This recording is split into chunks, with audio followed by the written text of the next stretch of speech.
네, 안녕하세요. 원원입니다. 요즘 장이 좋지 않죠? 전쟁도 터지고 지수도 고점 대비 S&P 500 같은 경우에는 6.2%가 떨어졌고요. 코스피 같은 경우에는 8.9%가 떨어졌습니다. 그런데 제 포트폴리오는요, 오히려 이번 달에 플러스 200만 원 상승했어요. 그리고 계속 올라가는 추세고요. 물론 꾸준히 매수하는 영향도 있겠지만요, 그것만으로도 설명이 안 되는 부분이 있어서 오늘은 그 이유를 다뤄보도록 하겠습니다. 오늘은요, 지금 S&P 500이 얼마나 많이 빠졌는지 코스피랑 한번 비교해 볼 거고요. 왜 S&P 500 원화 투자자들은 덜 빠지는 효과를 받고 있는지, 그리고 제 실제 포트폴리오 현황과 과거는 어땠는지에 대한 내용을 한번 다뤄보도록 하겠습니다. 그럼 끝까지 시청 부탁드립니다.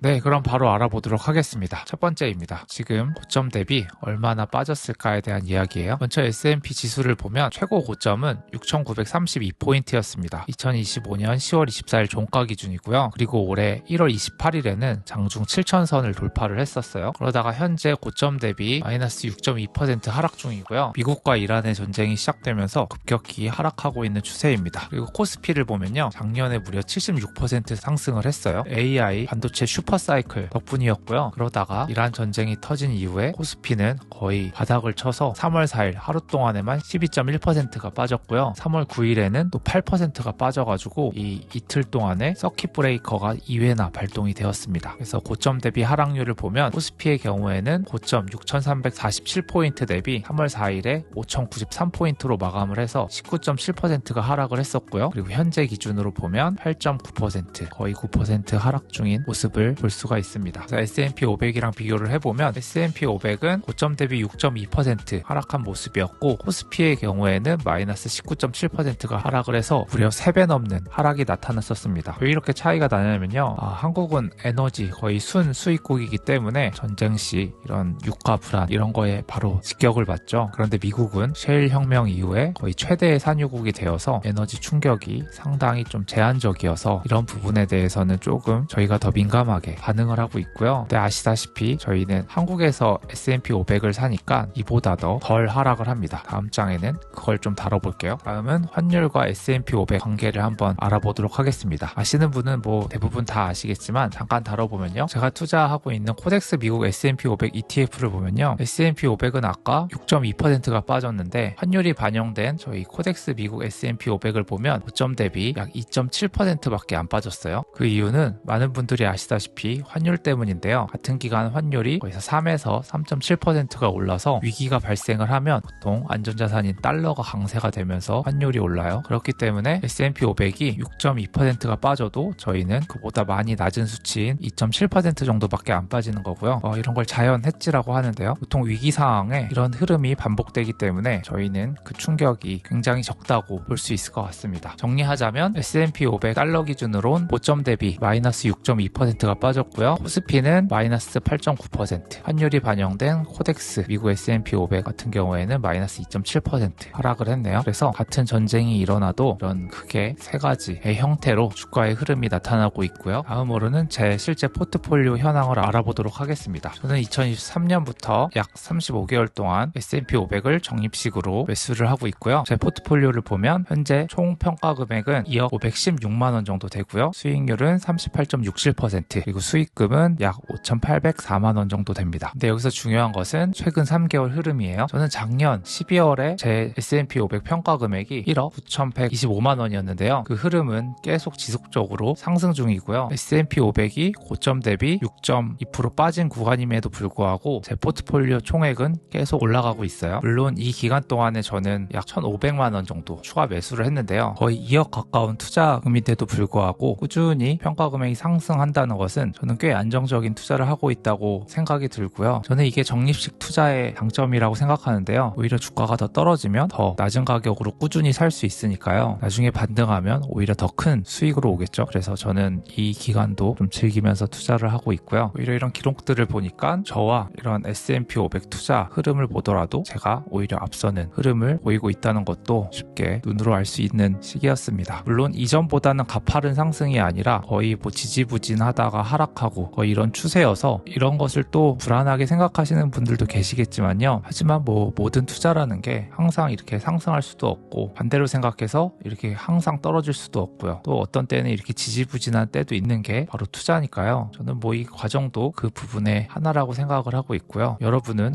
이번 하락장에서 어떠셨는지도 댓글로 알려주시면 재밌을 것 같네요. 다음은 하락장 이후에는 어떤 일이 일어났었는지를 보도록 하겠습니다. 우선 과거의 위기들을 보면요. 최근에 코로나 때는요. 고점 대비 약 34% S&P 500이 하락을 했고요. 그 하락분을 5개월 만에 회복을 했었어요. 그리고 2000년 닷컴 버블 때는 마이너스 49%가 하락이 되어서 7년 만에 회복을 했었고요. 그 이후 2008년 금융위기에는 고점 대비 마이너스 57%가 하락을 해서 거의 4년 만에 그 수치를 회복했습니다. 그래서 이 두 위기가 거의 붙어와서 이 거의 10년 동안에는 투자의 암흑기였죠. 근데 그런 거 생각했을 때는 지금 마이너스 6.2%면 거의 아무것도 아닌 시점이 아닌가 싶습니다. 그리고 조금 더 들어가 보면요. 오크마크 펀드라는 투자 리서치 기관에서 나온 자료를 봤을 때요. 최근 15년 동안 10% 이상 조정받은 9번의 사례를 한번 봤는데요. 이렇게 조정받고 난 1년 수익률은요. 평균 약 18% 상승한다고 하네요. S&P 500이 보통 연평균 10%니까요. 이렇게 조정을 받으면 평소 대비 거의 2배 상승한다는 거죠. 그래서 이렇게 하락이나 이런 조정이 왔었을 때 오히려 더 큰 상승이 일어날 수 있는 가능성이 높다는 것을 알 수 있는 자료고요. 그리고 다른 기관의 자료를 보면 약세장에서는 평균 S&P 500은 35% 빠지는데 그 기간은 평균 9.6개월이에요. 하지만 강세장은 평균적으로 2.7년으로요. 그보다 두세 배 긴 기간 동안 강세장이 유지가 되고요. 오르는 폭도 약세 대비 거의 3배 이상으로 오른다고 하네요. 그렇기 때문에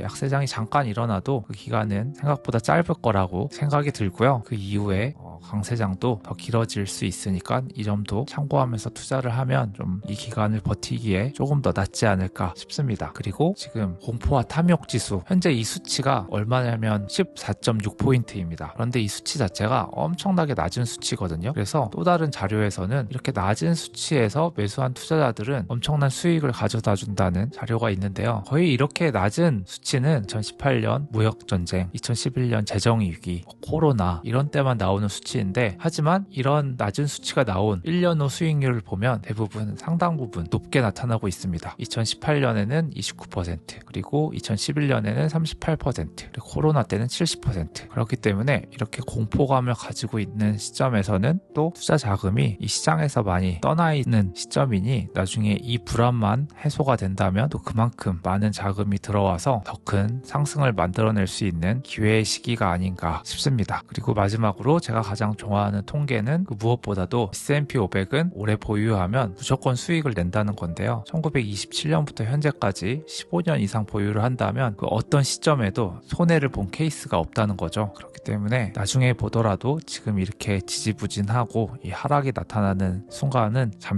잠시뿐이었다라고 생각이 드는 시기가 저는 분명히 올 거라고 믿고 있고요. 그래서 꾸준히 투자 중에 있습니다. 그래서 요즘 시기가 어수선하지만 그럼에도 불구하고 저는 좀 편하게 투자를 하고 있고요. 다시 정리를 해서 말씀드려보면 우선 그 큰 이유는 환율이란 게 있어가지고 실제 떨어지는 것보다 거의 반 이상을 손실 방어를 할 수 있으니까 좀 편한 투자를 하고 있고요. 그리고 오히려 적립식 투자는 이 싼 가격에 살 수 있는 시점이니까 또 수익으로 더 크게 나타날 거고 그리고 큰 하락이 아니다 보니 계속 총액은 꾸준히 상승을 하기 때문에 저는 크게 하락이라고도 생각이 안 드는 시기가 아닌가 싶습니다. 그리고 역사적으로 봤었을 때도 이런 조정, 하락 후에는 더 큰 상승이 왔고요. 그리고 장기간 보유하면 그 어떤 것도 이겨냈던 그런 역사가 있으니까요. 이런 걸 믿고 투자를 하면 또 언젠가 좋은 결과가 오지 않을까 싶습니다. 네, 오늘은 S&P 500을 투자를 하면서 최근에 장이 안 좋았던 부분에 대해서 그럼에도 좀 긍정적인 부분이 없나에 대해서 좀 찾아본 자료를 여러분께 공유를 해드렸고요. 유익하게 보셨다면 구독 한번 그리고 좋아요와 댓글 언제나 기다리고 있으니까요. 많은 관심 부탁드립니다. 네, 한 주 동안 고생 많으셨고요. 오늘도 끝까지 시청해주셔서 진심으로 감사드립니다.